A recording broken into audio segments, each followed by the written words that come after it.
안녕하세요. 이번 시간에는 노동 수요, 노동 공급에 관한 내용들 이제 정리를 하게 됩니다. 노동 수요를 먼저 보면 첫 번째 나오는 내용이 노동 수요의 특징입니다. 자, 노동 수요라는 것은 노동력을 필요로 하는 것이죠. 네, 기업 측면에서 필요로 하잖아요. 그래서 노동 수요라는 것은 기업의 측면에서 보게 되는 것이고요. 노동 공급이라는 것은 노동자의 측면, 노동을 공급하는 공급자 입장이니까요. 노동자 측면에서 보게 되는 것입니다. 그래서 노동 수요의 특징 하면 유발 수요, 파생 수요, 결합 수요라고도 합니다. 네, 그래서 유발된다, 파생된다, 결합된다 라고 해서 이렇게 부르는 거예요. 그래서 내용을 보시면 먼저 유발 수요, 생산 요소에 대한 수요. 생산 요소라고 하면은 노동, 자본 등이 있습니다. 토지도 포함이 되는데 우리 공부하는 내용에서는 노동과 자본을 생산 요소다라고 생각하고 문제를 해결하시면 전혀 무리가 없습니다. 그리고 유발 수요. 네. 유발되는 수요여서 유발 수요라고 하죠. 무엇에 의해서 유발될까요? 네. 상품 수요, 생산물 수요에 의해서 유발되는 수요다라고 해서 유발 수요라고 합니다. 상품의 수요가 늘어나면 이걸 더 많이 생산하기 위해서 노동이 더 필요하죠. 그래서 노동 수요가 증가하게 됩니다. 이렇게 상품 수요에 의해서 유발된다. 상품 수요에 의해서 파생된다. 상품 수요와 결합되어 있다. 라고 해서 노동 수요는 이렇게도 이런 특징들이 있고 이렇게도 부릅니다. 그래서 여기 보시면 수요자의 수요에 영향을 받는다. 수요자라는 것은 최종 고객이죠. 우리가 뭐 탕후루를 많이 인기가 많아졌어요. 그래서 탕후루를 찾는 사람들이 굉장히 늘어났어요. 그러면 어때요? 탕후루를 많이 생산해야겠죠. 그러면은 탕후루를 많이 만들어내려면 그만한 노동력이 더 필요해요. 그래서 탕후루 수요가 늘어나니까 알바생의 수요도 더 늘어났다. 유발 수요, 파생됐다. 탕후루 수요와 노동 수요가 결합됐다. 그래서 결합 수요. 이렇게 정리하시면 되겠습니다. 문제 풀어보시고 같이 또 정리해 볼게요. 네, 1번부터 같이 보겠습니다. 최종 생산물이 수요자에 의하여 수요되기 때문에 최종 생산물을 생산하는데 투입되는 노동이 수요된다고 할 때 이러한 수요를 무엇이라고 하는가? 최종 생산물 생산하는데 투입되는 노동이 수요된다. 그래서 유발된다, 파생된다, 결합되었다 라고 했죠. 파생 수요에 대한 설명입니다. 2번입니다. 노동에 대한 수요가 유발 수요인 것을 가장 잘 나타내는 것은 유발 수요라는 것은 생산물 수요에 의해서 노동 수요가 유발된다 라고 해서 유발 수요라고 했죠. 그러면 생산물 수요에 의해서 노동 수요가 변하는 경우 무엇일까요? 4번입니다. 자동차 생산을 늘리려면 노동 수요가 늘어나게 되는 거죠. 그래서 4번이 해당되는 설명입니다. 3번. 파생 수요라고 부르는 이유. 생산물 수요에서 파생되었다라고 해서 노동 수요를 파생 수요라고 합니다. 생산 요소라는 것은 노동, 자본을 말한다고 했어요. 그래서 가장 적합한 설명은 3번이죠. 생산 요소에 대한 수요, 노동이나 자본에 대한 수요는 그들이 생산한 생산물의 수요에 의존하기 때문이다. 의존한다 라는 것은 뭐뭐에 따라 달라진다 이런 의미죠. 그래서 생산물 수요에 따라 노동 수요가 달라진다. 정답 3번. 4번 노동 수요의 특징 아닌 것은 유발, 결합, 파생 수요라고 했습니다. 정답 4번. 그러면 이러한 노동 수요는 어떻게 결정되는 것일까요? 무엇이 결정하는가? 결정 요인에 대한 내용입니다. 가장 대표적으로 임금이 노동 수요에 가장 큰 영향을 미치겠죠. 가장 크다기보다 가장 직접적으로 영향을 미치는 요인입니다. 대표적인 거죠. 노동의 가격이 임금입니다. 자, 우리가 생산물 시장을 생각해 볼게요. 상품 시장. 상품 시장에서는 이 상품의 수요 공급이 가격을 결정합니다. 그쵸? 마찬가지 노동시장에서는 노동의 수요와 공급이 노동의 가격을 결정합니다. 그래서 임금이 곧 노동의 가격이죠. 네. 그래서 노동 수요와 노동 공급이 임금을 결정하게 됩니다. 그래서 임금이 오르면 어떻게 돼요? 노동 수요는 감소하고, 임금이 내려가면 노동 수요가 증가하게 됩니다. 그 다음 이제 상품의 수요. 네, 방금 노동 수요가 유발 수요, 파생 수요, 결합 수요라고 했어요. 그러니까 상품의 수요에 의해서 영향을 받죠. 그러니까 노동 수요를 결정하는 요인이 되고요. 또 다른 생산 요소의 가격 변화도 노동 수요에 영향을 미칩니다. 다른 생산 요소, 자본을 생각하시면 돼요. 자본이 노동력보다, 예를 들어 기계를 생각할게요. 기계가 사람보다 더 가격이 저렴해요. 더 가격 경쟁력이 있다면 노동 수요는 감소하겠죠. 그래서 다른 생산 요소의 가격 변화도 노동 수요에 영향을 미친다. 그리고 노동 생산성이 높은지 낮은지도 노동 수요에 영향을 미치죠. 그리고 생산 기술의 발전이라고 하면 노동력을 대체할 수 있는 생산 기술이 발전되었는지, 그래서 그 발전 정도에 따라서 노동 수요도 영향을 받아서 변하게 됩니다. 네, 이렇게 정리하시면 되고요. 먼저 이해를 하시고 그 다음에 정리하시면 되겠습니다. 임금이 가장 대표적인 노동 수요에 영향을 주는 결정 요인이고, 또 다른 요소의 가격 변화, 또 상품 수요, 유발 수요, 파생 수요, 결합 수요라고 했어요. 그리고 노동 생산성의 변화, 노동 생산성이 높은지 낮은지에 따라서 노동 수요가 달라지겠죠. 마찬가지 생산 기술의 발전. 그래서 생산 기술이 노동 수요를 대체하는지 혹은 보완하는지에 따라서 또 영향을 미치게 됩니다. 그러면 문제 풀어보시고 또 같이 볼게요. 네, 1번입니다. 노동 수요를 결정하는 요인, 가장 거리가 먼 것. 네, 어떤 거죠? 노동 수요를 결정하는 요인, 여가에 대한 태도랑은 상관이 없죠. 네, 시장 임금의 크기, 자본 서비스의 가격, 그리고 상품 수요에 영향을 받는다라고 했습니다. 노동 수요의 결정 요인으로 오른 것은 타 생산 요소의 가격 변화, 영향이 있겠죠. 기계, 자본이니까요. 기계 생각하시면 기계의 가격 변화, 노동 수요에 영향을 미치게 됩니다. 정답 1번. 이번에는 노동 수요 곡선에 대한 내용입니다. 자, 수요 공급 곡선이 있어요. 네, 이렇게 보시면 이렇게 생긴 게 수요 곡선, D라고 합니다. 디맨드 해서 수요 곡선이라고 하고, 이렇게 우상향하는 거는 공급 곡선입니다. 서플라이. 그래서 수요 곡선, 공급 곡선은 이렇게 그려집니다.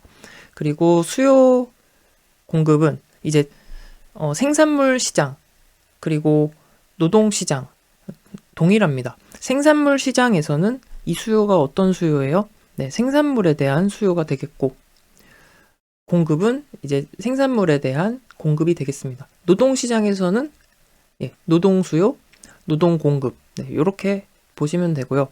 우리가 공부하는 과목은 노동시장론이잖아요. 그러니까 대부분 노동시장을 중심으로 이야기를 합니다. 그래서 이렇게 수요 곡선, 공급 곡선이 있는데 요 둘이 만나는 지점, 수요 곡선과 공급 곡선이 만나는 지점, 이 지점에서 균형 고용량과 가격이 결정됩니다. 여기 가로축이 고용량이에요. 그리고 세로축은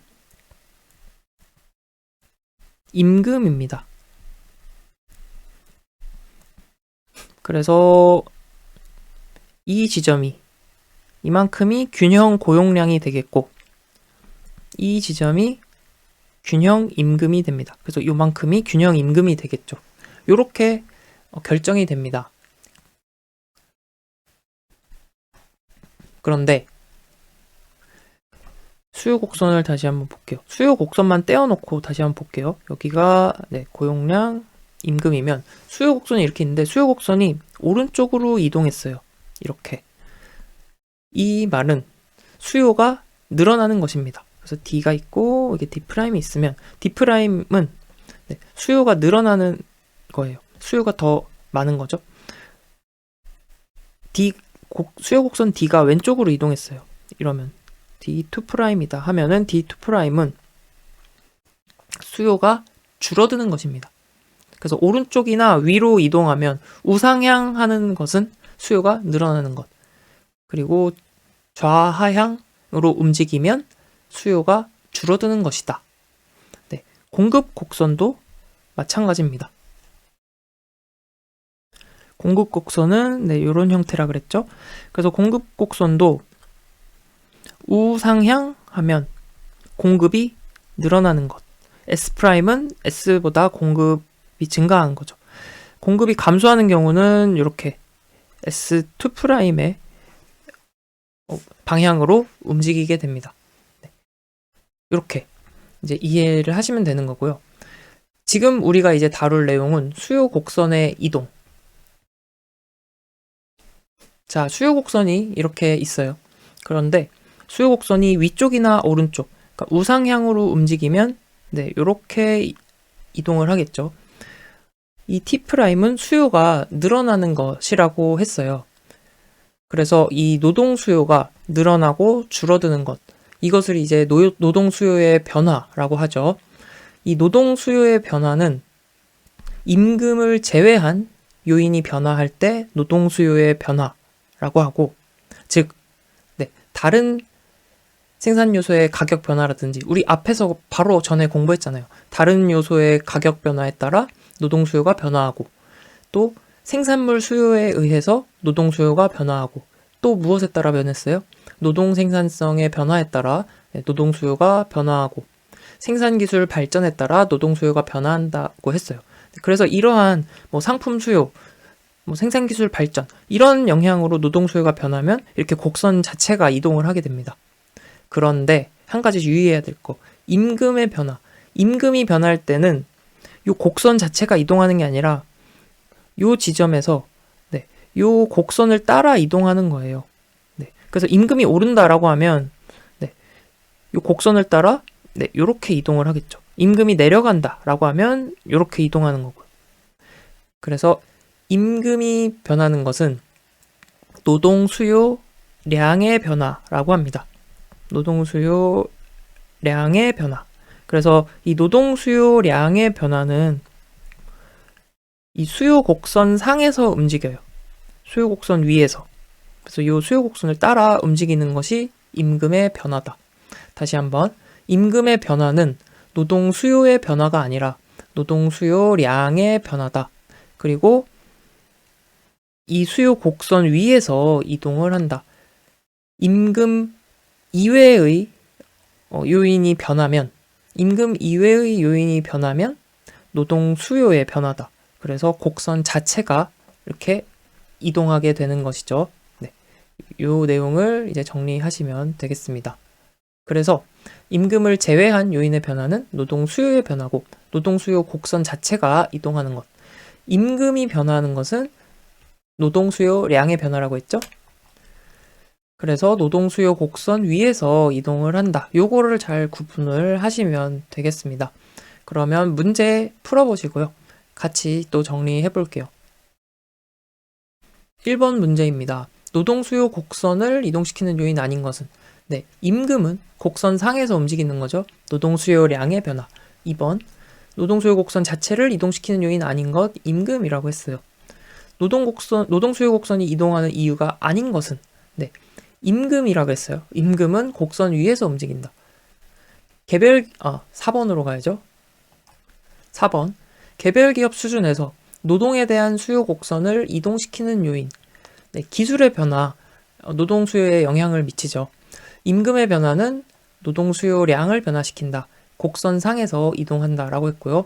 최종 생산물 가격의 변화도 노동 수요에 영향을 미칩니다. 자본의 가격 변화도 노동 수요에 영향을 미치죠. 그래서 정답은 3번. 5번입니다. 개별 기업 수준에서 노동에 대한 수요 곡선을 이동시키는 요인이 아닌 것은? 임금의 변화라고 했고요. 6번, 노동 수요 곡선에 대한 설명으로 틀린 것은 자, 이 지금 수요 곡선 상의 이동, 곡선의 우측 이동 이렇게 나와 있는데 자, 보겠습니다. 임금이 하락하면 고용량이 증가하고 임금이 상승하면 감소함을 DD처럼 표시할 수 있다. 자, 임금이 하락하는 거는 임금의 변화는 곡선 상에서의 이동이죠. 네, 그래서 요 DD처럼 표시할 수 있다. 맞죠? 수요 곡선 상의 이동. 임금이 W1일 때, 여기일 때 노동 수요량은 L1이며 임금이 W2로 내려가면, 이렇게 내려가면 네, 요 지점에서 어떻게 돼요? 네, 요 지점으로 이동하죠. 그래서 L2가 된다. 다음, 수요 곡선인 DD는 임금과 기업의 고용량 간에 정해 관계가 성립한다. 임금과 기업 고용량이 정해 관계가 되려면 같은 방향으로 움직여야 돼요. 그런데 어때요? 임금이 올라가면 고용량은 어떻게 돼요? 줄어들죠. 여기 이 수요 곡선을 봐도 알 수 있죠. 임금이 내려가면 고용량은 늘어나잖아요. 네, 그러니까 역의 관계라고 해야 됩니다. 3번 틀린 내용이고요. 기업 판매 상품의 수요가 증대하면 노동 수요 곡선 전체가 우측으로 이동한다. 유발 수요, 파생 수요, 결합 수요. 그래서 네, 같은 방향으로 움직이겠죠. 정답은 3번. 7번. 노동과 자본만이 생산 요소이고 두 생산 요소가 보완제래요. 보완제. 자, 보완제와 대체제가 있는데 보완제라는 것은 서로 보완을 해주기 때문에 보완제라고 합니다. 든든한 내 편이에요. 그래서 같은 방향으로 움직입니다. 노동과 자본은 같은 방향으로 움직인다. 대체제가 있는데 이제 대체제라는 것은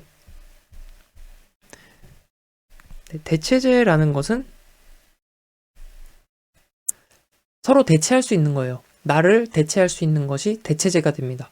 대체제는 서로 반대 방향으로 움직입니다. 그런데 이 문제에서는 노동과 자본이 보완제라고 했어요. 노동과 자본은 같은 편이에요. 서로 같은 방향으로 움직입니다. 그리고 일단 임금의 변화가 아니니까 수요 곡선의 이동인가요? 수요 곡선 상의 이동인가요? 네, 임금의 변화가 아니니까 수요 곡선이 이동하는 거죠. 곡선 자체의 이동. 그럼 일단 C는 아니네요. 네. 그리고 자본의 가격이 내려간다라고 했어요. 자본의 가격이 내려가면 자본 수요는 어떻게 돼요? 자본 수요는 증가하겠죠. 가격이 내려가니까. 그럼 자본 수요가 증가하면 노동 수요는 어떻게 돼요? 노동 수요도 마찬가지로 증가하게 되죠. 왜냐면 보완제 같은 편이니까. 그러면 정답이 노동 수요가 증가하는 거면 오른쪽으로 이동하는 거죠. 우상향. 그래서 A가 맞는 그래프가 되겠습니다. 다음 8번. 노동과 자본만이 생산 요소이다. 서로 대체제래요. 이번에는. 대체제는 서로 반대로 이동하는 거죠. 네, 노동과 자본은 역의 관계가 있는 겁니다. 그러면 자본의 가격이 하락하면 자본의 가격 하락은 자본 수요가 마찬가지로 증가하는 거잖아요.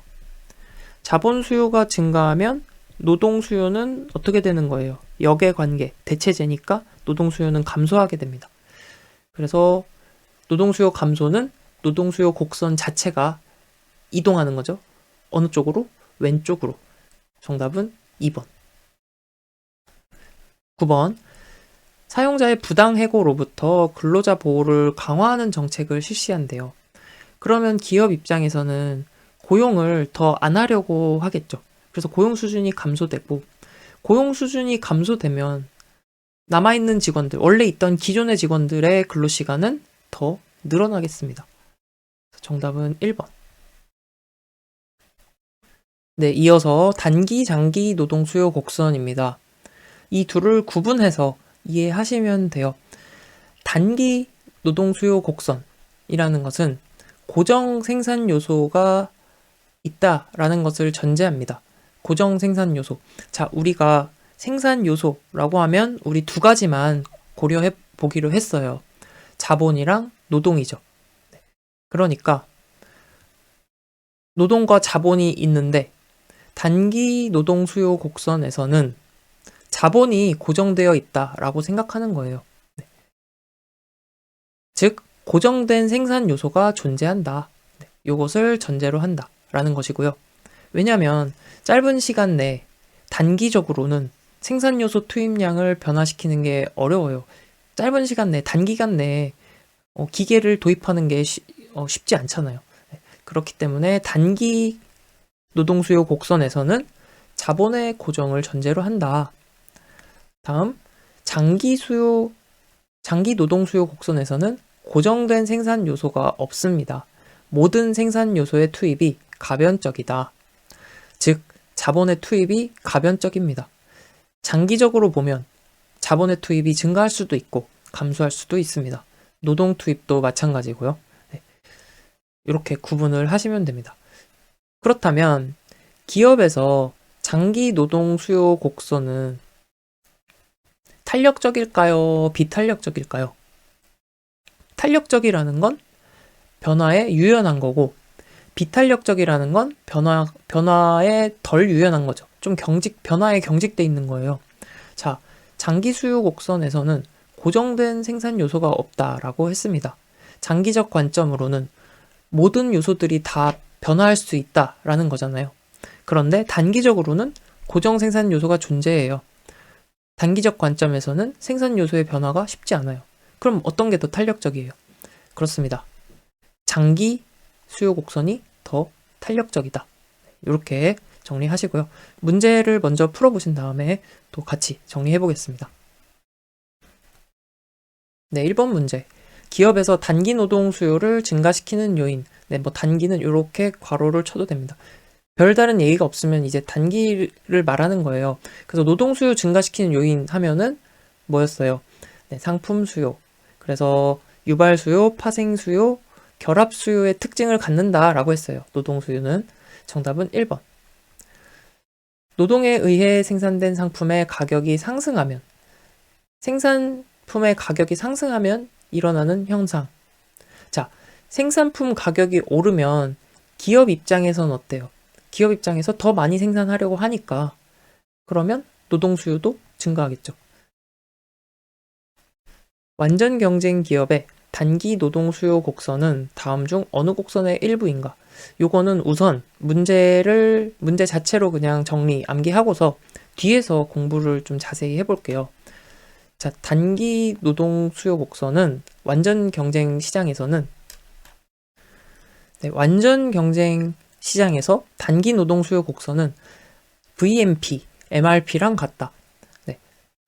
VMP, MRP가 노동 수요 곡선과 같다. 이렇게 정리하시면 되는데요. VMP라는 것은 한계 생산물 가치를 말합니다. Value of Marginal Product. 그리고 MRP는 한계 수입 생산, Marginal Revenue Product. 네. 그래서 요거는 이제 마지널이라는 게 한계의 개념이에요. 한계의 개념인데 뒤에서 좀 더 자세하게 공부를 해보겠습니다. 우선은 여기서는 완전 경쟁 시장에서 단기 노동 수요 곡선은 VMP, MRP랑 같다. 요렇게만 정리하시면 되겠습니다. 근데 넘어가기 전에 완전 경쟁 기업이다 라고 하면은 이거를 제가 언급을 안 했네요. 이제 완전 경쟁 시장, 그러니까 시장에는 완전 경쟁 시장이 있고 불완전 경쟁 시장이 있어요. 그래서 완전 경쟁 시장이라고 하면 말 그대로 자유롭게 경쟁하는 시장이에요. 즉 수요 공급 제약 없이 자유롭게 경쟁하는 시장이 완전 경쟁 시장. 그리고 불완전 경쟁 시장에는 이제 독과점 시장이거든요. 이게 독과점 시장이라는 것은 독점 시장과 과점 시장을 합친 건데 수요나 공급에 제약이 있는 거죠. 불완전하니까. 그래서 수요나 공급에 있어서 제약이 있는 시장이 불완전 시장이다. 그래서 독점은 이제 독점하는 거고 과점은 한 소수의 기업이 이제 과점하는 것. 이것을 과점 시장이라고 합니다. 그래서 완전 경쟁 시장과 독과점 시장에 대한 언급을 간단히 드렸고요. 문제에 다른 얘기가 없으면 완전 경쟁 시장으로 가정하고 문제를 이제 해결하는 겁니다. 그렇게 이해하시면 되겠고요. 4번으로 갑니다. 임금이 하락할 경우 장기 노동 수요 곡선에 대한 설명. 장기 노동 수요 곡선이라 그랬어요. 장기 노동 수요 곡선은 단기 노동 수요 곡선에 비해 비탄력적이다. 장기는 어떻다 그랬어요? 다 자본도, 노동도 변할 수 있다. 장기적으로는. 탄력적인 거죠. 기억은 틀린 내용. 니은, 장기에는 대체 효과 외에 추가 자본 투입에 의한 산출량 효과로 인해서 추가적으로 노동 수요가 증가한다. 이거는 무슨 말이냐면 이제 대체 효과라는 것은 대체제의 효과예요. 자, 대체제의 효과. 자, 여기를 보시면 자본 수요와 노동 수요가 서로 반대 방향으로 움직이는 경우에는 어때요? 네, 자본과 노동은 수요에 있어서 서로 대체 효과가 있는 거죠. 네, 서로 대체제라는 거잖아요. 네, 그래서 이렇게 이해를 하시면 됩니다. 즉, 기계에 대한 수요가 늘어나니까 직원에 대한 수요가 줄어드는 것. 네, 요게 이제 대체 효과에 대한 이야기입니다. 그래서 이제 다른 언급이 없으면은 이제 보통은 단기적 관점에서 하는 얘기인데요. 근데 장기적 관점에서 보면, 장기라 그랬잖아요. 장기적 관점에서 보면 이 대체 효과 이외에도 산출량 효과로 인해서 노동 수요가 증가한다라는 얘기입니다. 자, 산출량 효과라는 것은 생산량에 따른 효과예요. 산출량, 생산량에 따른 효과. 즉, 임금이 내려간다 그랬잖아요. 문제에서. 그래서 임금이 내려가면, 자, 디귿. 임금이 내려가면 기업 입장에서는 어때요? 기업 입장에서는 좋잖아요. 비용이 감소합니다. 비용이 감소하게 되고, 비용이 감소하니까 제품 가격이 어떻게 돼요? 하락하죠. 물론 이론적으로는 그렇습니다. 실제로 제품 가격이 하락하는 걸 보신 적이 있으신가요? 네, 없습니다. 하지만 이론적으로는 가능하다. 좀 내려줄 때도 있으면 좋겠네요. 네, 모든 게 다 오르고 있습니다, 지금. 네, 그것도 네, 최근 한 1, 2년 사이에 지금 엄청나게 다 오르고 있죠. 그래서 어쨌든 이렇게 제품 가격이 내려가게 되고, 제품 가격이 내려가면 제품의 수요가 증가하겠죠. 제품에 대한 수요가 증가한다. 제품의 수요가 증가하니까 생산물 수요 증가하니까 노동 수요도 증가하게 된다. 이렇게 되는 거예요. 그래서 니은은 맞는 이야기가 되겠습니다. 다음 디귿. 장기에는 대체 효과 및 소득 효과로 인해 노동 수요가 증가한다. 네. 대체 효과, 소득 효과는 이제 그 뒤에 노동 공급의 후방 굴절 곡선이라는 주제가 있어요. 노동 공급의 후방 굴절 곡선이라는 주제에서 공부를 하게 됩니다. 지금 방금 말씀드렸지만 노동 공급의 후방 굴절 곡선이죠. 노동 수요가 아니라 노동 공급과 관련된 내용입니다. 그래서 정답은 2번. 5번. 기업의 장기 노동 수요 곡선. 어때요? 더 탄력적이라 그랬죠. 장기적이니까 뭐든지 다 변할 수 있어요. 자본도, 노동도 탄력적입니다. 정답 3번. 네, 6번입니다. 장단기 수요 곡선에 관한 설명. 옳은 것은 장기가 더 탄력적이라고 했죠. 그러면 정답은 1번이고요. 7번. 고용 수준과 작업 시간 간에는 역관계가 성립한다. 정부가 고용을 늘리기 위해서 초과 근로 수당을 크게 인상했어요. 그러면 일반적으로 실업자의 고용 기회가 증가된다라고 봤어요. 초과 근로 수당을 인상하면 고용 기회가 증가된다라고 보는데 반론으로 적합하지 않은 것. 네. 4번부터 볼게요. 할증률을 인상할 경우에도 이를 지키지 않는 기업이 존재한다. 네, 그럴 수 있죠. 반론으로 가능한 내용입니다. 이 주장은 현재 연장근로를 수행하고 있는 취업자와 실업자가 분포가 같다고 가정한 것이나 실업자의 기능 수준이 낮을 가능성이 있다. 그렇죠. 똑같은 시간 일해도 실업자가 더 기능 수준이 낮을 수 있습니다. 기존에 취업된 사람들이 추가로 야간 근무를 하며 실업자에게 새로운 직장이 창출될 가능성이 적다. 그럴 수도 있죠. 네, 추가로 야간 근무를 함으로써 오히려 고용 증가 효과가 약할 수도 있다. 초과 근로 수당이 인상되면 기업이 점차 노동집약적 기술을 택하거나 생산물 가격의 상승으로 생산량과 노동 수요가 줄어들 가능성이 있다. 자, 생산물 가격이 오르면 기업 입장에서는 어때요? 우리가 판매하는 상품 가격이 올라가면 더 생산을 늘리겠죠. 생산량이 줄어들지 않습니다. 네, 그래서 생산량과 노동 수요가 증가하게 된다. 정답은 1번입니다. 네, 이번에는 노동 공급에 관한 내용들을 조금 볼게요. 자, 노동 수요는 기업의 측면이었다면 노동 공급은 노동자의 측면이다라고 했습니다.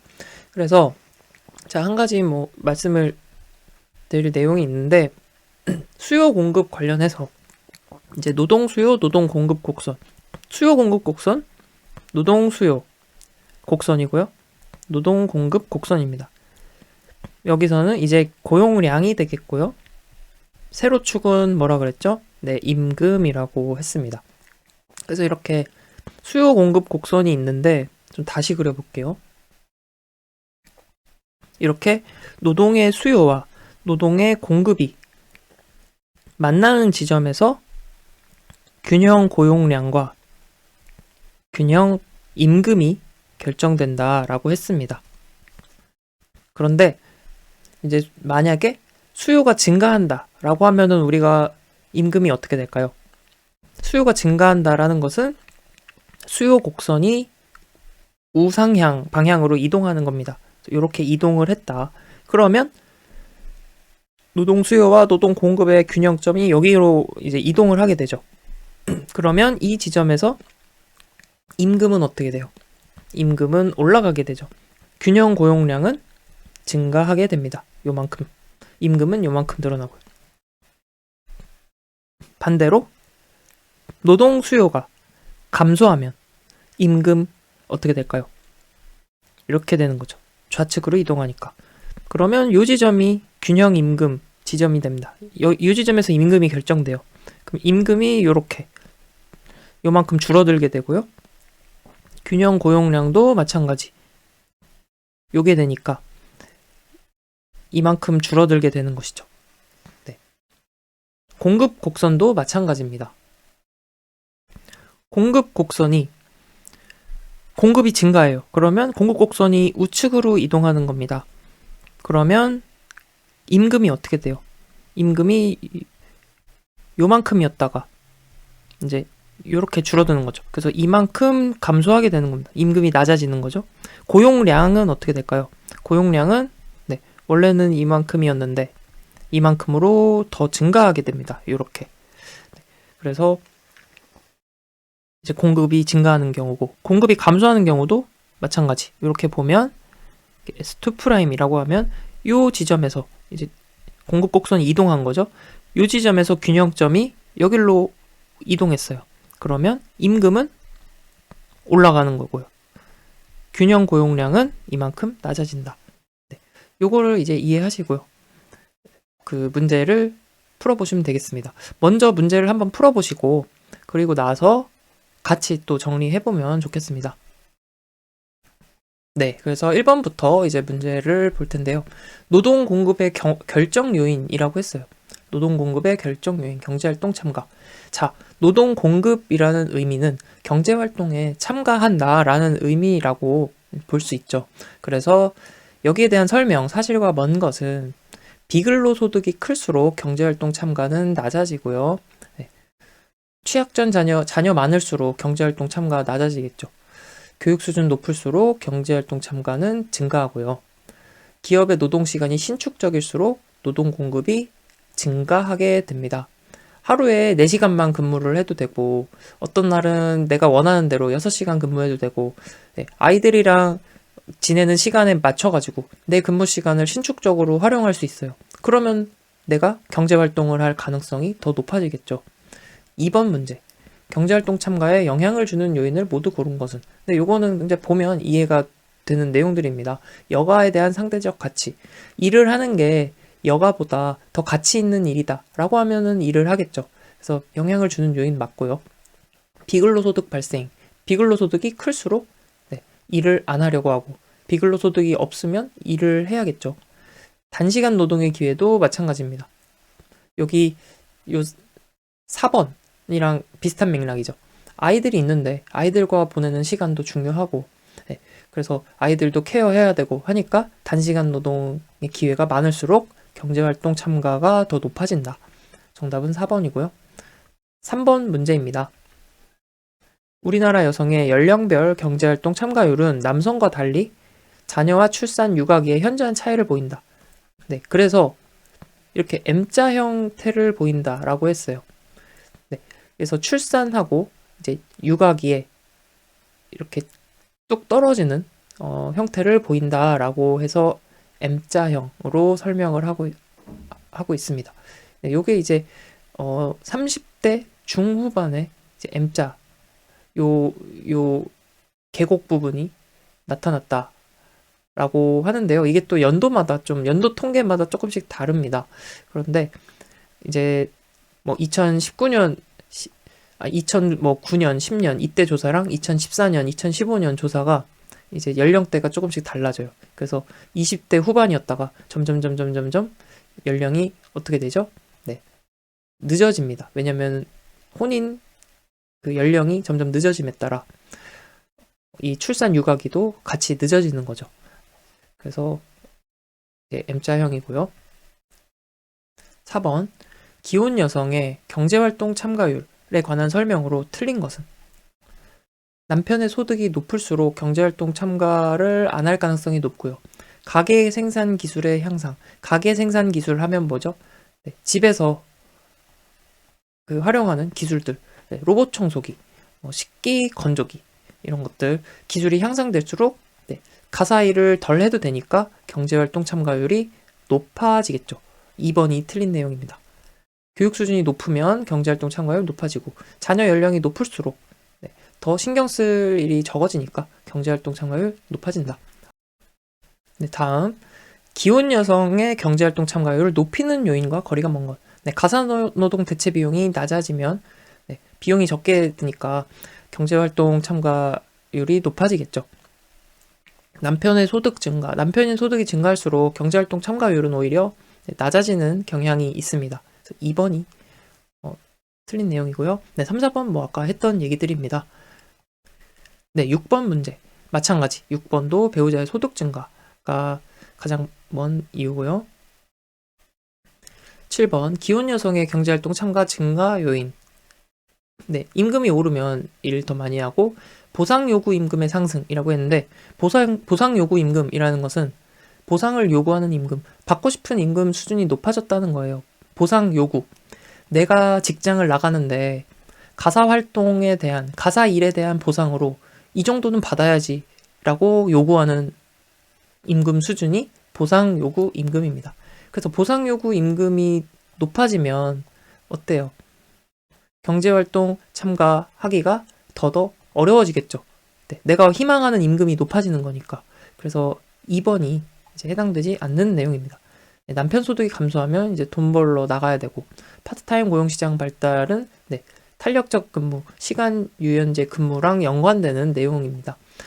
8번 여성 경제활동 참가에 대한 설명으로 옳은 것만을 바르게 짝지은 것. 최근에 여성의 경제활동 참가율의 상승은 많은 부분 기혼 여성의 경제활동 참가가 크게 늘어난 데에 기인한다. 그렇습니다. 시기가 좀 많이 지나긴 했지만 지금도 다르지 않죠. 여성의 경제활동 참가율은 20대 후반에 크게 낮아지는데 M자형을 나타낸다라고 했어요. 그래서 요 당시에는 이제 20대 후반에 이렇게 나타났다라는 겁니다. 그래서 M자형 맞는 얘기고요. 여성의 경제활동 참가율이 높아지면 여성 근로자의 임금 수준과 남성 근로자의 임금 수준에 대한 비율은 더욱 낮아진다. 요거는 맞는 얘기일까요? 틀린 얘기일까요? 자, 여성의 경제활동 참가율이 높아지면 여성 근로자의 임금과 남성 근로자의 임금이 어때요? 차이가 점점 줄어들겠죠. 거의 이제 비슷해지겠죠. 차이가 점점 줄어듭니다. 그러면은 비율은 더욱 높아진다라고 봐야죠. 요 비율이라는 게 뭐예요? 남성 근로자의 임금을 나눠준 거잖아요. 남성 근로자 임금분의 여성 근로자. 요게 이제 임금의 비율이잖아요. 그러니까 비율이 커질수록 임금 수준이 비슷해진다라는 얘기니까 A, B. 정답은 1번. 9번. 개인의 가용 시간이 일정할 때 작업장까지의 통근 시간 증가가 경제활동 참가율과 총 근로시간에 미치는 효과. 자, 작업장까지 통근 시간이 늘어나면 경제활동 참가율이 아무래도 좀 줄어들겠고, 네. 그리고 총 근로시간도 줄어들겠죠. 그래서 정답은 4번. 다른 조건이 동일한 상태에서 여성의 경제활동 참가율이 높아진대요. 균형 임금, 균형 고용량은 어떻게 될까요? 자, 여성의 경제활동 참가가 높아진다. 요건 수요 공급 곡선을 이제 그려보면 돼요. 수요 공급. 여성의 경제활동 참가가 높아진다라는 건 공급이 증가한다는 얘기입니다. 이렇게. 그래서 요 지점에서 요 지점으로 이동했다. 그러면 균형 고용량은 어떻게 돼요? 이만큼 늘어난 거고 임금은 이만큼 줄어든 거죠. 그래서 균형 고용량은 증가하고 임금은 내려간다. 정답은 3번이요. 네, 11번입니다. 완전 경쟁적인 노동시장에서 노동의 한계 생산을 증가시키는 기술 진보. 요거를 잘 보셔야 합니다. 노동의 한계 생산을 증가시키는 기술 진보와 함께 보다 많은 노동자들이 노동시장에 참여한대요. 이 경우에 노동시장의 변화. 자, 보다 많은 노동자들이 노동시장에 참여한다라는 건 우선 노동 공급이 어떻게 되는 거예요? 노동 공급이 증가하는 상황입니다. 그리고 노동의 한계 생산을 증가시키는 기술 진보.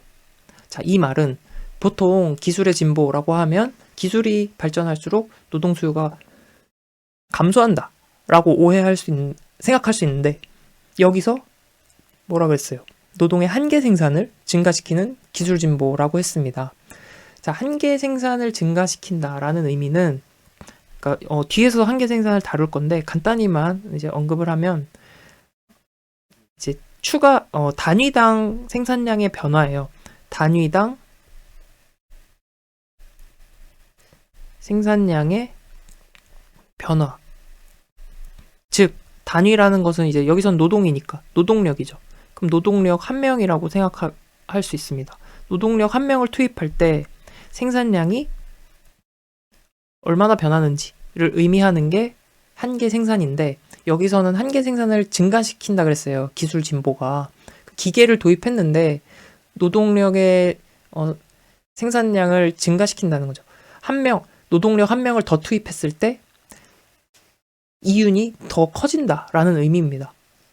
그러니까 노동의 한계 생산을 증가시키는 기술 진보는 어떻겠어요? 노동력을 더 투입할수록 추가 이익이 더 커진다는 거니까 노동력을 더 투입하려고 하겠죠. 이 말인 즉슨 노동 수요가 어떻게 되는 거예요? 증가한다 라는 의미입니다. 그래서 이 문제는 그냥 이거예요. 이제 수요 공급 곡선이 이렇게 있는데 노동 수요와 노동 공급이 모두 증가할 때 어떻게 변하느냐, 균형 임금과 균형 고용량은 어떻게 변하는가, 요걸 물어본 겁니다. 자, 그러면 여기서 수요 공급 곡선이 있어요. 그러면 수요 공급이 모두 증가한 겁니다. 그럼 이렇게 이동하고 이렇게 이동하죠. 네. 그래서 이 지점에서 이 지점으로 이동한 겁니다. 그러면 일단 수요 곡선과 공급 곡선 모두 오른쪽으로 갔기 때문에 균형 고용량은 무조건 오른쪽으로 가게 되죠. 원래 이 지점에서 이 지점으로 둘 다 오른쪽으로 이동했기 때문에 자연스럽게 오른쪽으로 이동하게 됩니다. 균형 고용량이 증가한다라는 얘기죠. 그런데 균형 임금은 어떻게 돼요? 균형 임금은 지금 이 그림의 경우에는 살짝 낮아졌어요. 요만큼 낮아졌죠? 근데 만약에 수요 곡선이 요 D'이 아니라 수요 곡선이 진짜 수요가 엄청 많이 늘어나서 요렇게 됐다고 해보세요. 그러면 가격이 이 지점에서 결정돼요. 임금이 오히려 올라가게 됩니다. 네, 그래서 올라갈 수도 있고 내려갈 수도 있어요. 임금은. 하지만 균형 고용량은 무조건 오른쪽으로 가겠죠. 수요 곡선, 공급 곡선 모두 오른쪽으로 이동했기 때문에. 그래서 어떻게 돼요?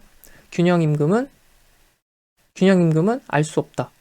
네, 균형 임금 변화는 알 수 없고 균형 노동 고용량은 반드시 증가한다. 정답은 1번이 됩니다. 12번. 기술 발전과 노동이 대체 생산 요소. 11번 방금 봤던 문제랑 정반대 경우죠. 여기서는 기술 발전과 노동이 서로 대체할 수 있는 관계예요. 네. 그래서 이때 기술 발전이 노동시장 균형에 미치는 효과. 다른 조건을 일정하며 노동 공급 곡선은 우상향한다. 그래서 대체제는 어때요? 기술이 발전함에 따라 노동 수요가 감소되겠죠. 그러면 이제 그려보면 되는 겁니다. 이렇게 또 수요, 공급, 곡선이 있어요. 근데 서로 대체제라고 했으니까 기술 발전은 곧 노동 수요가 감소되는 영향을 미칩니다. 그럼 노동 수요가 감소됐으니까 왼쪽으로 이동하는 거예요. 이렇게. 그러면 균형점이 여기로 바뀝니다.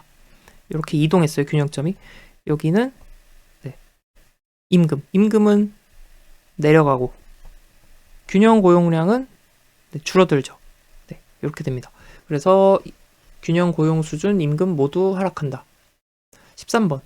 기술 발전과 노동이 보완제라고 했어요. 서로 같은 방향으로 움직인다. 내 편이야. 네가 좋아지면 나도 좋아져. 기술 발전이 노동 수요에 미치는 효과. 기술 발전, 노동 수요도 좋아지죠. 노동 수요가 증가한다는 거예요. 그러면 요 곡선에서 곡선이 오른쪽으로 이동하는 거죠. 그러면 요 지점으로 이동하게 됩니다. 균형 고용량은 이만큼 증가하게 되고 임금은 네, 이만큼 증가하게 되죠. 그래서 둘 다 증가하는 것. 정답은 1번이 됩니다. 그래서 아까 11번 문제 같은 경우가 수요 공급 곡선이 모두 움직이기 때문에 이제 좀 주의해서 봐야 되는 것이고요. 이렇게 하나씩 움직이는 문제들은 확실히 좀 더 편하죠. 네, 14번입니다. 노동 공급의 결정 요인. 노동 공급의 결정 요인은 이 문제를 통해서 정리를 하시면 되겠습니다. 이제 상대적으로 노동 수요의 결정 요인이 중요하고요. 노동 공급의 결정 요인은 이렇게 보고 이해할 수 있는 정도여서 뭐 암기까지는 필요가 없습니다. 먼저 이제 인구수. 인구가 많으면 이제 노동 공급이 많은 거잖아요. 늘어나는 거니까. A도 맞고요. 경제활동 참가율이 노동 공급을 결정하고요. 노동 시간에 따라 노동 공급을 결정하게 되죠. 네. 그리고 일이 힘드냐 안 힘드냐 이것도 이제 노동 공급에 대한 결정 요인이 되고요. 교육 정도가 높을수록 노동 공급이 더 많아지겠죠. 그래서 정답은 4번. 15번. 노동 공급의 결정 요인 아닌 것은 인구, 노동 생산성의 변화. 노동 생산성의 변화는 뭐랑 관련이 됐죠? 앞에서 봤는데 노동 수요에 영향을 주는 결정 요인과 관련이 됩니다. 그래서 노동 생산성의 변화는 수요 측면에서 임금 지불 방식은 내가 일할지 안 할지를 결정하는데 영향을 주죠. 네. 뭐 한 달에 한 번 주는 거랑 일주일에 한 번 급여가 나오는 거랑 또 다르고. 네.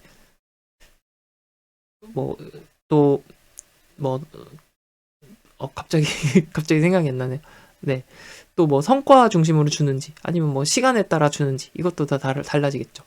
동기부여와 사기도 내가 일을 할 의지가 있는지 이런 것도 노동 공급을 결정하게 만듭니다. 16번. 노동 공급의 감소로 발생하는 현상은 사용자의 경쟁 심화로 임금 수준의 하락을 초래한다. 노동 공급의 감소. 이것도 이제 한번 다시 그려볼게요. 수요, 공급. 근데 노동 공급이 감소한다. 요렇게. 그러면 어때요? 균형점이 이동했어요. 임금은 올라가고 균형 고용량은 줄어듭니다. 그래서 임금 수준이 하락 아니고요. 고용 수준이 증가 아니고요. 임금 수준 상승. 네, 3번이 정답입니다. 네, 그래서 초과 노동 원급 상관없는 얘기고요. 17번으로 갑니다. 17번. 노동시장이 초과 공급을 경험하고 있대요. 공급이 많은 거죠. 이렇게 되면은 여기서 공급이 더 이렇게 늘어나게 되는 거죠. 공급 곡선이. 그러면 임금이 어떻게 돼요? 임금은 내려가게 됩니다. 그래서 임금이 하락 압력을 받는다. 정답은 1번. 임금 상승이 아니죠. 임금 하락이니까 2번 틀린 내용이고, 최종 산출물 가격은 상승한다. 오히려 내려가겠죠. 왜냐면은 임금이 내려가니까. 그리고 노동에 대한 수요는 감소하게 된다. 노동에 대한 수요 어떻게 돼요? 고용량이 늘어나잖아요. 네, 노동 수요 이제 증가하는 거죠. 왜냐면 가격, 임금이 내려가니까 노동 수요가 더 늘어나겠죠. 18번. 노동 수요가 증가하고 동시에 노동 공급이 증가하면, 우리 방금 봤던 내용이죠. 11번에서. 자, 이렇게 있으면은 둘 다 증가한다고 했어요. 그러면 이렇게 이동한다. 그래서 고용량은 무조건 오른쪽으로 간다. 왜냐하면 수요 공급 곡선이 모두 오른쪽으로 이동하니까 균형점은 당연히 오른쪽으로 이동하는데, 상하를 보면은 임금이죠. 임금은 올라갈 수도 있고 내려갈 수도 있다라고 했으니까 고용은 증가하고 임금의 변화 방향은 불확실하다. 정답 3번. 네, 이번에는 외국인 노동자가 유입돼서 외국인 노동자가 공급될 때 국내 노동자에게 미치는 영향입니다. 단순직 외국인 노동자, 비숙련 노동자가 유입됐을 때 어떻게 될까요? 당연히 단순직 비숙련 노동자에게 부정적인 영향을 미칩니다. 그리고 상대적으로 국내 숙련 노동자, 전문직 노동자의 임금이 상승되는, 여기다가 이제 효과라고 붙여주시면 더 정확할 것 같아요. 임금이 상승된다기보다 임금 상승 효과가 있는 거죠. 네. 그래서 마찬가지로 전문직 외국인 노동자가 유입되면 국내 전문직 노동자에게 부정적인 영향이 되고, 네, 단순직 노동자의 임금 상승 효과가 있다. 바로 문제 들어갑니다. 내국인들이 취업하기를 기피하는 3D 직종에 외국 인력의 수입, 불법 이민이 내국인 노동시장에 미치는 영향 어떻게 될까요? 자, 국내 내국인 노동시장에 임금이 당연히 낮아지겠죠. 네, 임금도 낮아지고 국내 노동자들에 대한 고용도 낮아지게 됩니다. 정답은 2번. 다음, 숙련 노동시장과 비숙련 노동시장이 완전히 단절되어 있다. 이거 그 이중노동시장에서 공부했던 내용이네요. 그러니까 지금 이 경우가 이중노동시장을 말하고 있죠. 그래서 숙련, 비숙련 완전히 단절돼 있어요. 그러면 비숙련 외국인 근로자가 유입될 때 가장 큰 피해를 입는 집단은 당연히 국내 비숙련 근로자죠. 노동자. 그래서 정답은 2번. 이어지는 내용은 준고정 비용입니다. 준고정 비용, 고정 비용에 준한다. 고정 비용도 아닌 것이 변동 비용도 아닌, 내 거 같은, 내 거 아닌, 네 거 같은 뭐 그런 거죠. 그래서 그 중간 정도 성격을 띠는 비용입니다. 고정 비용에 가깝지만 변동비의 성격이 있는 비용입니다. 비임금 노동 비용, 즉 임금으로 지출되는 비용이 아니라 비임금에 관한 노동 비용을 말한다. 준고정 비용. 노동자에 대한 투자가 준고정 비용이에요. 그래서 근로자 채용하는 비용, 훈련 비용, 혹은 고용관계 종결에 따른 비용, 퇴직금 같은 것들이 있겠고요. 그리고 부가급여가 이제 준고정 비용이 되겠습니다. 부가급여 앞에서 공부를 했었어요. 노동에 대해서 그 직접적인 대가가 아니에요. 그렇죠? 노동에 대한 직접적인 대가는 아닌데 부가적으로 제공하는 급여 성격의 것들이 부가급여였습니다. 퇴직금, 건강보험, 유급휴가, 또 사회보험료, 사업주 부담의 사회보험료 등이 부가급여에 포함이 됐고, 노동에 대한 직접적인 대가가 아니라고 했어요. 네, 그래서 이런 게 준고정 비용이다. 기업 입장에서는 준고정 비용이 증가하게 되면 어쨌든 비용 부담이 늘어나는 거니까 고용을 줄이려고 합니다. 그래서 이렇게 고용을 줄이게 되면 기존에 근속하던 근로자들은 1인당 근로시간이 증가하게 됩니다. 그러면 문제 풀어보시고 또 같이 정리해 보겠습니다. 네, 1번 문제. 노동의 준고정 비용의 증가가 기업의 고용 수준과 초과 근로 시간에 미치는 효과. 고용 수준은 비용 부담이 커지니까 감소하고요. 초과 근로 시간은 어때요? 더 증가하겠죠? 네, 기존에 있던 직원들은 더 근무 시간이 길어지게 된다. 정답 2번이고요. 준고정적 노동 비용 아닌 것은 초과 근무 수당은 일한 것에 대한 직접적인 대가죠. 3번. 단시간 근로자에 대한 의료보험을 법적으로 강제할 경우 발생하는 강제적 효과. 단시간 근로자에 대해서 의료보험 가입을 강제해요. 그러면은 어떻게 되겠어요? 준고정 비용이 증가하는 거잖아요. 비용이 증가하기 때문에 고용이 아무래도 감소하게 되겠고, 그러면은 전일제 근무하는 사람들은 초과 근로시간이 증가하게 됩니다. 정답 3번. 네, 수요 독점의 노동시장. 자, 다른 조건을 이제 달지 않는다면 완전 경쟁 시장을 이제 가정을 하는데, 이제 완전 경쟁 시장, 불완전 경쟁 시장 앞에서 잠깐 언급을 했었죠. 완전 경쟁 시장은 수요 공급에 아무런 제약이 없어요. 그래서 경쟁이 자유로운 시장이다. 그러면 가격 결정은 어떻게 돼요? 네, 시장에 의해서 가격이 결정되는 것이 완전 경쟁 시장. 그리고 불완전 경쟁 시장은 수요나 공급에 제약이 있는 시장을 말한다 라고 했습니다. 그래서 독점, 과점 시장이 있다. 합쳐서 독과점 시장이라고도 하고요. 대표적으로 이제 정유, 자동차, 통신사 이런 업종들이, 이런 시장이 불완전 경쟁 시장, 독과점 시장이고요. 완전 경쟁 시장은 완전히 경쟁 상태인 시장이니까 카페, 미용실, 슈퍼마켓 이런 것들이 있겠죠. 그래서 지금 볼 내용은 수요 독점의 노동 시장입니다. 수요를 독점하는 노동 시장이에요. 한 기업에서 노동 수요를 독점하는 겁니다. 자, 수요를 독점한다 라는 의미. 내가 수요를 조절할 수 있다 라는 것이죠. 즉, 채용 인원수를 마음대로 조절할 수 있고, 그래서 임금 수준에도 막대한 영향을 미칠 수 있다라는 의미입니다. 그래서 수요 독점의 노동 시장에서는 임금 수준이 더 낮아집니다. 고용 마찬가지로 최대한 고용을 적게 해야 내가 비용 부담이 적으니까 고용 수준도 낮추는 게 더 유리하겠죠. 그리고 이게 단순히 이렇게 기업의 마인드에서 기업이 이렇게 고용 수준을 낮춰야지 하는 것도 있는데, 또 이제 수요 공급 곡선을 통해서도 이게 설명이 됩니다. 이거는 이제 잠시 뒤에 얘기를 해볼 거고요. 그래서 기억하셔야 되는 내용은 수요 독점의 노동 시장에서는 완전 경쟁 시장보다 임금 수준이 낮아진다. 그리고 고용 수준이 낮아진다. 둘 다 낮아진다라는 것입니다.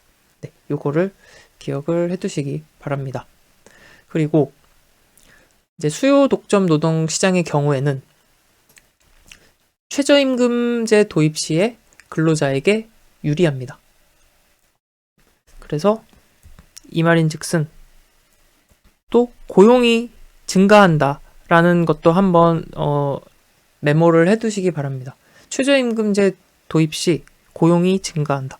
통상적으로는 최저임금제를 도입한다는 것은 임금의 상승 효과잖아요.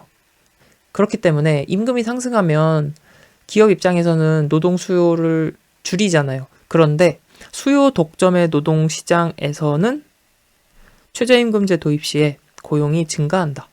네, 그래서 요거는 잠시 뒤에 문제 풀면서 얘기를 해볼게요. 그러면 여러분들 여기 문제 간단하게 먼저 한번 보시고 풀 수 있는 거 먼저 풀어보신 다음에 같이 또 정리를 해보겠습니다. 네, 1번 문제 보겠습니다. 다음 그림에서 노동시장이 수요 독점인 경우 임금과 고용량은 어떻게 되느냐. DS는 각각 수요 공급 곡선이다. MFC는 한계 요소 비용이다. 노동의 한계 비용을 의미한다. 자, 처음 나오는 내용이죠. MFC. MFC라고 하면 마지널 팩터 코스트. 그래서 한계 요소 비용입니다. 자, 한계라는 것은 앞에서 살짝 언급을 했었어요. 단위당 변화량이라는 의미라고 했어요. 마지널. 마지널의 개념은 단위당 변화량이다.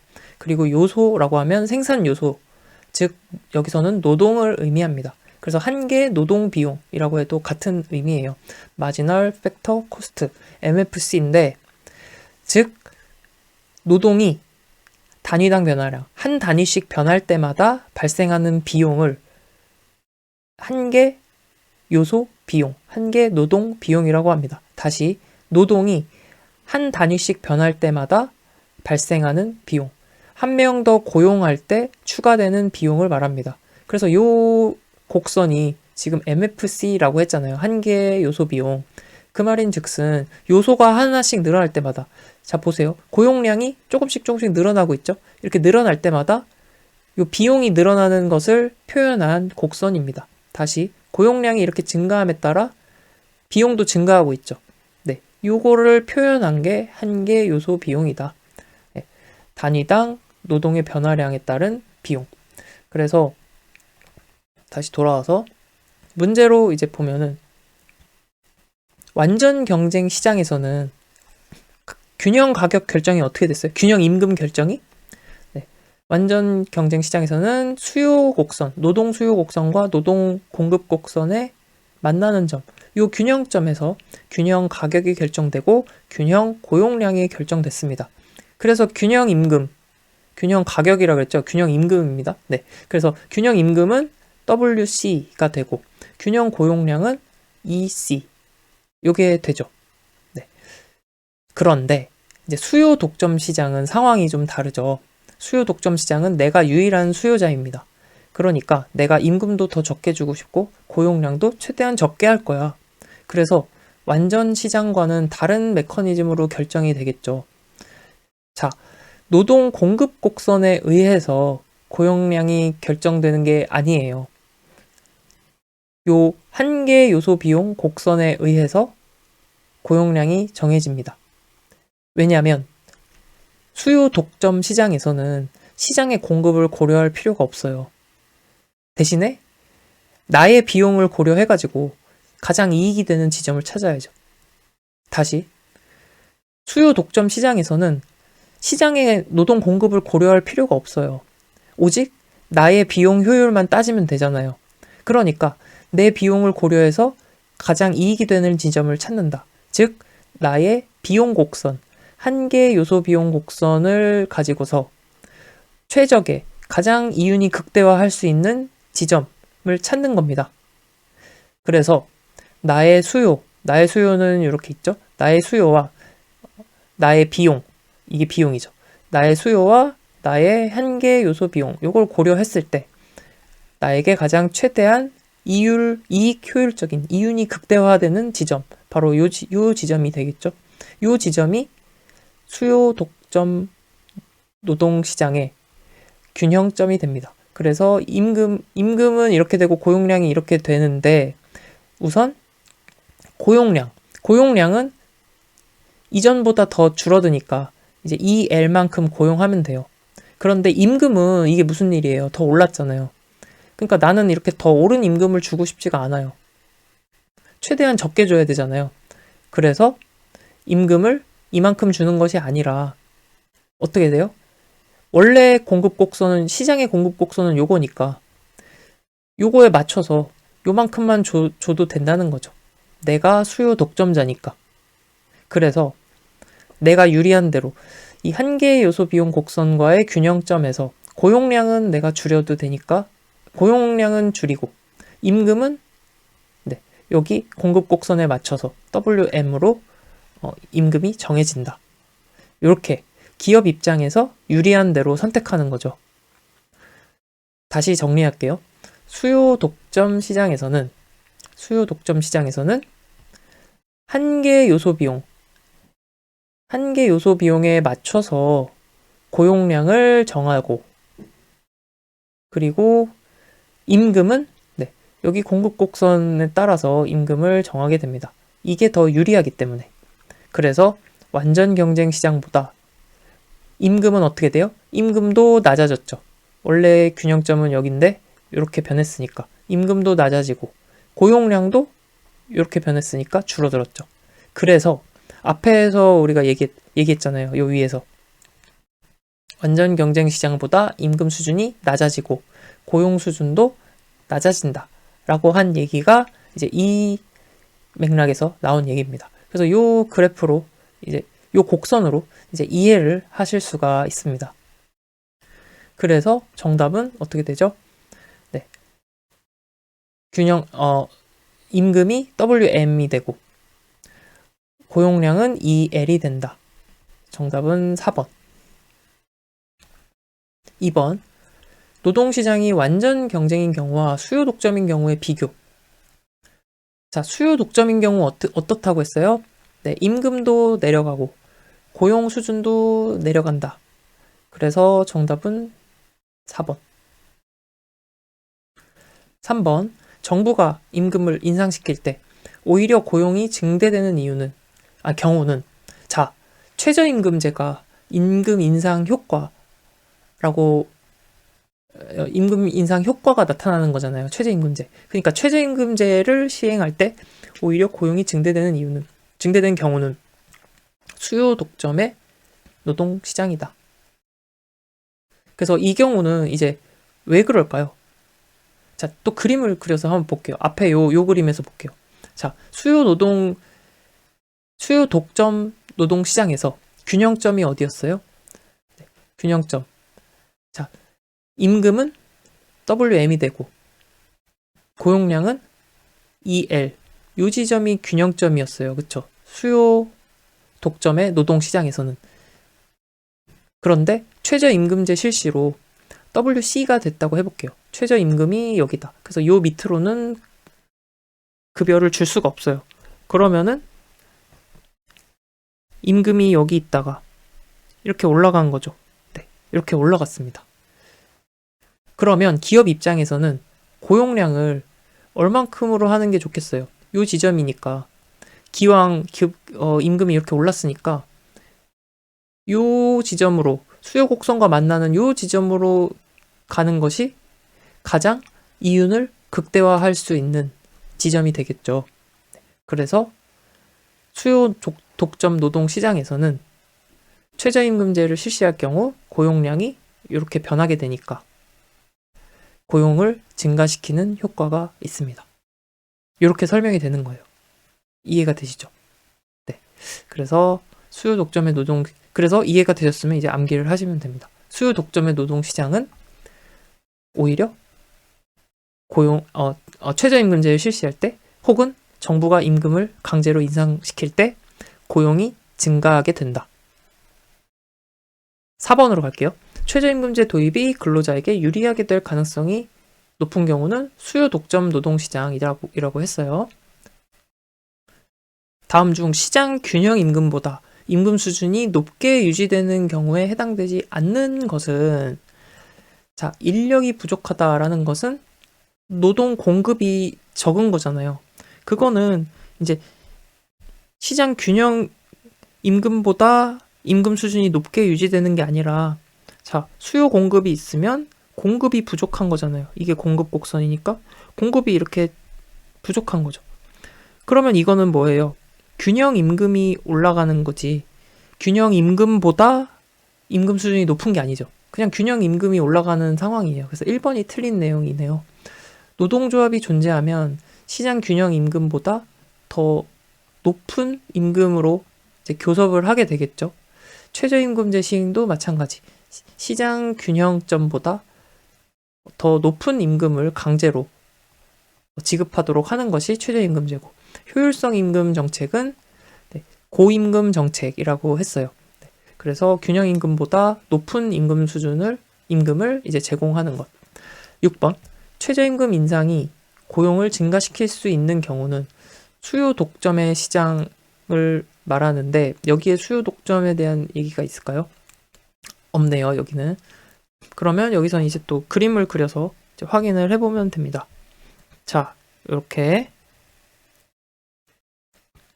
수요 곡선, 공급 곡선이 있습니다.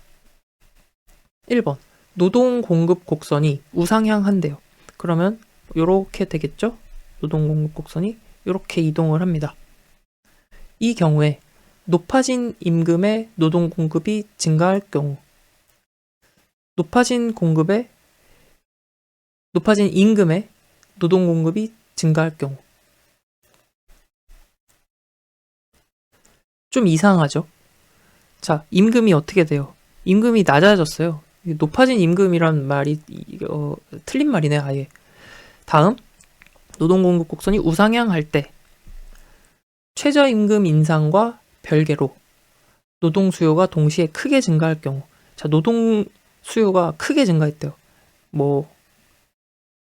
이제 노동 공급 곡선은 여기 있고 이 정도로 증가했다고 해봅시다. 수요 곡선이. 요게 D'. 그러면 임금이 요만큼 높아졌어요.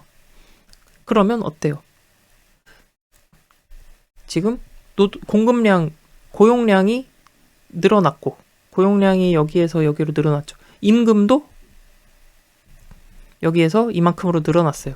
그러니까 최저임금을 여기로 이렇게 정했다 하더라도 최저임금보다 더 높은 임금 수준에서 결정이 되는 거잖아요.